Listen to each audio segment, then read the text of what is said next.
Dr. Night Echoes. I was around 16 when this happened. I was sitting on the couch with my dad late at night watching TV. We were the only ones home. The house was quiet in that normal end-of-day way, where you don't expect anything to happen.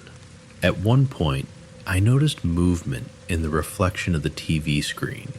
It was quick, a shape passing behind me. I didn't turn right away because my brain filled in the answer for me. I assumed it was my sister walking through the room. It didn't feel strange at first. It felt normal. A few seconds passed and something clicked. I remembered she wasn't supposed to be home. I asked my dad, casually, if someone had just walked behind us. He didn't even look away from the TV when he said, "Yeah, pretty sure that was your sister." Then he paused. I watched his face change as the realization hit him at the same time it hit me. She wasn't home. We muted the TV and stood up. We checked the kitchen first, then the hallway, her room, the bathroom, every door, every light. The house was empty. No open windows, no unlocked doors, nothing out of place. We went back to the living room and turned the TV back on, not really watching it anymore. About 10 minutes later, we heard a loud bang come from somewhere down the hall. It sounded like a door being hit hard. We froze and listened. A while later, it happened again. Same sound, different place. It went on like that for the rest of the night. Not constant, just enough time between the noises for us to relax and then tense up all over again. We didn't investigate after the first sweep. We stayed on the couch until morning. Nothing else ever showed itself that clearly.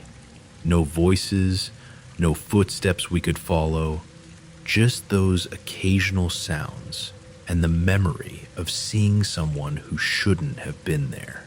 I don't really believe in ghosts. I still don't. But I lived in that house for years, and this wasn't the only thing that happened there. It was just the first time the house made a mistake and showed us something it shouldn't have. When I was 17, our neighbor's son died from a drug overdose. He had just graduated high school the night before. I had seen him around, but never really interacted with him. However, his dad and my dad were close, helpful neighbors, so I had developed a small friendship with his father. A few weeks later, his dad came over with a box of things he wanted to get rid of. All of it belonged to his son, Nathan. He asked if I wanted any of it, and I said yes. It felt awkward, but I also felt like he needed me to take them. Inside the box was a pair of light blue and white Jordans. They were pretty old, but I figured I could use them for weed eating and general yard work. Later on, I noticed something written on the tongue of the shoes. N.B. Nathan Black. That gave me chills. I'm not sure why it took realizing that Nathan had written his name on the shoes for it to feel strange, but it did. That still wasn't the creepiest part. A few weeks later, I was home alone. I left my room and headed down the hallway toward the kitchen. The house was pitch black. As soon as I rounded the corner, I saw a white figure about 15 feet ahead of me. What was strange was that I didn't feel fear. Instead, I felt a weird sense of safety. I blinked several times, and the shape became clearer. It was Nathan, standing there and staring at me. After a few seconds, I slammed the hallway light switch as hard as I could, and he was gone. This happened a few more times while I was living there. I don't know what to think about it. Part of me feels like he was watching over me. Another part of me wonders if he was upset that I was slowly ruining his Jordans. It happened at exactly 3 a.m.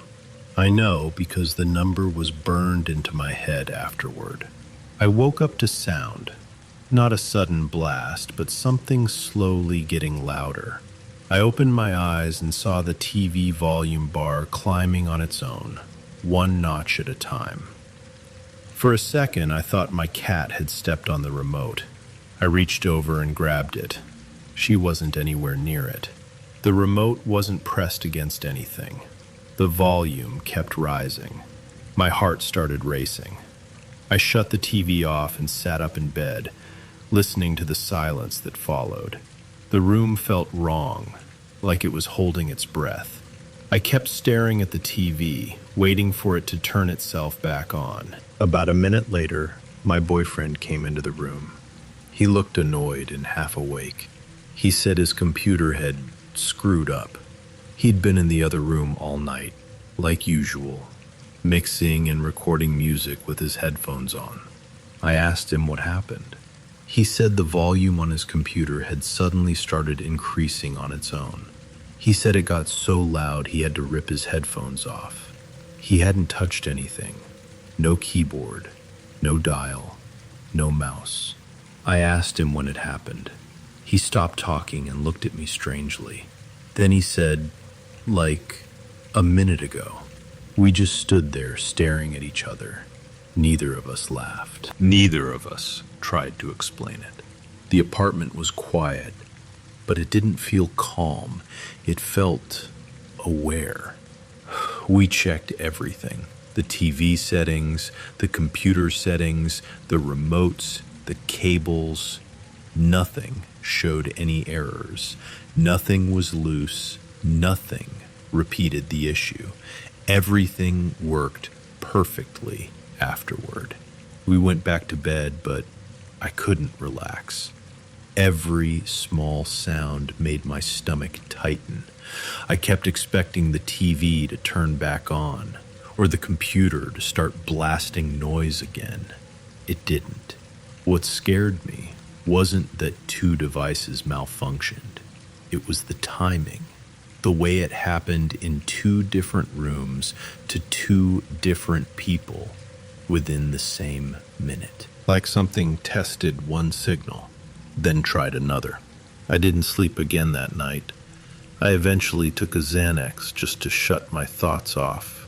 Even then, I dreamed about volume bars climbing with no sound at all, like something was turning itself up, waiting for us to notice again. It was around 2 a.m. when it happened. I had been dealing with sleep problems for months by then. I would wake up suddenly for no reason, heart racing, body alert, like something had already gone wrong. That night, I woke up to a sound. It wasn't loud, it was close. A slow, wet noise, like licking or chewing, steady and patient. The room was dim, lit only by moonlight through the blinds. I couldn't see clearly without my contacts. Everything was blurred at the edges. I lay still, listening. The sound was coming from beside my bed, not under it, not across the room, right there. I turned my head slowly. At first I thought my eyes were playing tricks on me. Then I saw the shape. It was low to the floor, close to the mattress, folded in on itself in a way that didn't make sense. Its limbs were bent wrong, tucked and angled like joints were facing the wrong direction. It looked almost human, but only in the way a broken mannequin does. Familiar, but off. It was moving its hands over its body in short, repetitive motions, grooming, cleaning. I could hear the sound clearly now. Soft licking, small, precise movements, like it was focused, like I wasn't important enough to acknowledge. I couldn't move. My chest felt tight, like I was being held down. I remember thinking that if it noticed me, something would happen that I couldn't undo. I closed my eyes and held my breath, hoping it would finish whatever it was doing and leave. After what felt like a long time, I reached one hand toward the lamp. My fingers shook so badly I missed the switch the first time. I tried again and turned the light on. The space beside my bed was empty. No marks, no smell, no sign anyone or anything had been there. But the sound didn't stop right away. It continued for a few seconds after the light came on, right next to me, before fading out. I didn't sleep for the rest of the night. I haven't slept well since. Sometimes, when I wake up suddenly, I still hear it for a moment. Always close, always careful. I was around 12 or 13 when it happened. I was at a friend's house after school, sitting at the dining table, working on homework. His dining room always felt strange to me, though I couldn't explain why back then. One entire wall was covered in large mirrors, not decorative ones, just flat, wide mirrors that reflected the whole room, no matter where you sat. I was focused on my paper when I noticed movement in the corner of my eye. At first, I assumed it was my friend's mom shifting in her chair. I didn't look right away. I kept writing. The movement didn't stop. I glanced up. In the mirror, behind me, there was an old man standing near the doorway. He was dressed in clothes that didn't fit the time. A fedora, a suit jacket that looked heavy and worn. He had a newspaper tucked neatly under his arm. He wasn't looking at me. He was just standing there, like he was waiting for something. I turned my head to look directly behind me. There was nothing there. When I looked back at the mirror, he was gone. I must have reacted because my friend's mom noticed immediately. She asked what was wrong. I told her what I thought I saw, trying to laugh it off as a trick of the mirrors. I remember her face changing when I mentioned the clothes. She didn't say anything. She just stood up and walked into another room. She came back with an old photograph. It was black and white. The edges were bent. The man in the photo was standing in front of the same dining room, wearing the same fedora and jacket. He was holding a newspaper under his arm in the exact same way. She told me it was her grandfather. He had lived in the house years ago. He used to read the paper in that room every evening. I asked her why the mirrors were there. She said her grandmother had them installed after he died. She said it made the room feel less empty. I didn't go back into that dining room after that day. Even now, I avoid rooms with mirrors on more than one wall. Sometimes, when I catch my reflection from the corner of my eye, I still expect to see someone standing just behind me, waiting to be noticed again. I was driving home from work late one night, sometime after 10. It wasn't a deserted road, but it wasn't busy either. Just a normal suburban stretch with houses set back a little, streetlights spaced out, and long, quiet gaps between cars. I drove it often and knew every bend. I remember thinking about dinner when something moved in front of my headlights. A little girl ran into the road from the right side. She wasn't running from the sidewalk or a driveway. She came from nowhere, like she had already been in motion before my lights reached her. She looked like she was chasing something small, her arms slightly out, head tilted forward with focus. I slammed my foot toward the brake without even thinking. She stopped in the middle of my lane and looked straight at my car. She was wearing a dress that didn't fit the time. It had a stiff shape and a small white apron sewn onto the front, the kind I'd only seen in old family photos from the 50s or 60s. Her shoes were dark. Her hair was neat, too neat for a kid running into traffic. Before the car even slowed, she disappeared. There was no step back, no blur, no sense of movement. 1 second she was there, the next, The road was empty, like someone had erased her from the frame. I pulled over and sat there with the engine running, staring at the stretch of asphalt where she had stood. I got out and checked the sides of the road. There was nowhere she could have gone that fast. No yards close enough, no trees, no sound, nothing. I drove home shaken and barely slept that night.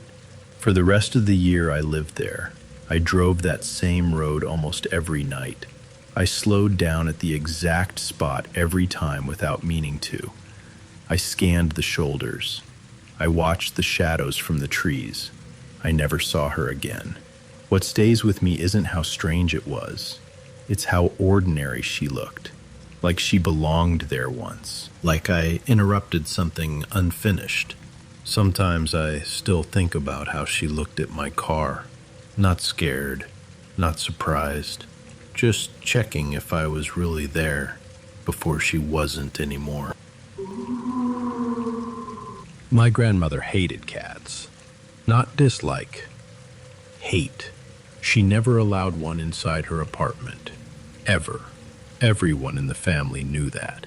So when she woke up in the middle of the night and saw a black cat sitting on my grandfather's chest, her first reaction wasn't fear. It was anger. She said she woke suddenly, the way you do when something feels wrong before you understand why. The room was quiet, too quiet. My grandfather was lying on his back, perfectly still.